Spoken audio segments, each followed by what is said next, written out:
বন্ধুরা আজকে পার্শে মাছ, তাই একটা কাতলা মাছ দেখছেন বাচ্চা আছে তাই দিয়ে দিয়েছে মা। পার্শে মাছে কি বানাচ্ছো মা?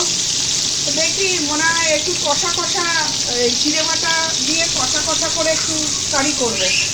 ওকে, সো পার্শে মাছের কারি অন দ্য ওয়ে, কষা কারি। বন্ধুরা একটু ভাতটাও দেখিয়ে দেবো, কেন কি গরম ভাতের সাথে যে কোনো আইটেম জাস্ট অসাধারণ লাগে।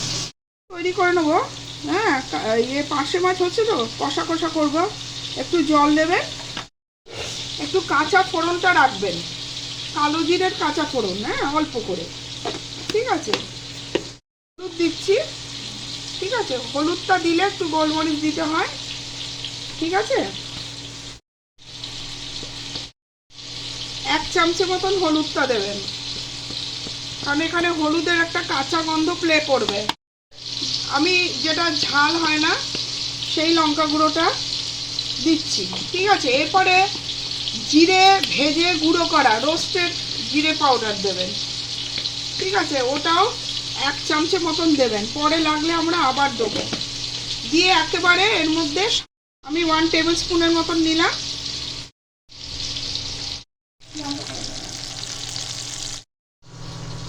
এর সঙ্গে একটু কাঁচা রসুন দিয়ে দেবেন। দেখুন আমি 3টে কোয়া ছাড়িয়েছি, কাঁচি দিয়ে কেটে কেটে দিয়ে দেবেন।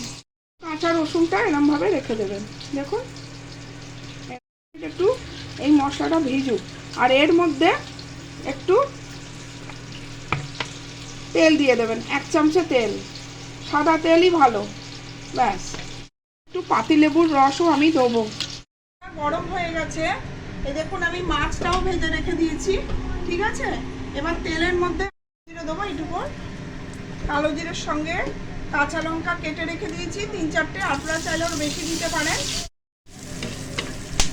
এই দেখুন ফোড়নটা হয়ে এসছে, এবার এই যে মশলাটা করে আমি আস্তে আস্তে এর মধ্যে দিয়ে দেবো।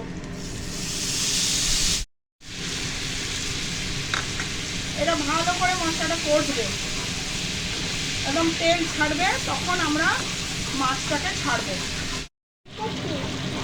এই দেখুন মশলাটা না, এই দেখুন বুজবুজি কাটছে, একদম তেল ছাড়ছে। এই দেখুন তেল, দেখেছেন তেলটা, এই যে তেল ছাড়ছে। এবার এর মধ্যে আমরা একটু জল মেশাবো। এবার একটু জল ঢালবো, 1 বাটি পরিমাণ আমি জলটা ঢাললাম। সে বাটিতেই জল নিয়ে রেখেছিলাম। এবার এর মধ্যে মাছগুলো আমি আস্তে আস্তে ছেড়ে দেবো। ঠিক আছে,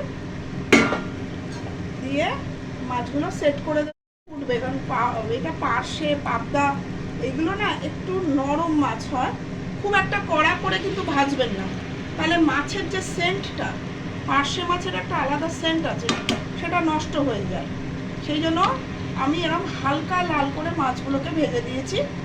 এবার এটা 5 মিনিট মতন আমি একটু ফুটতে দেবো। ঠিক আছে,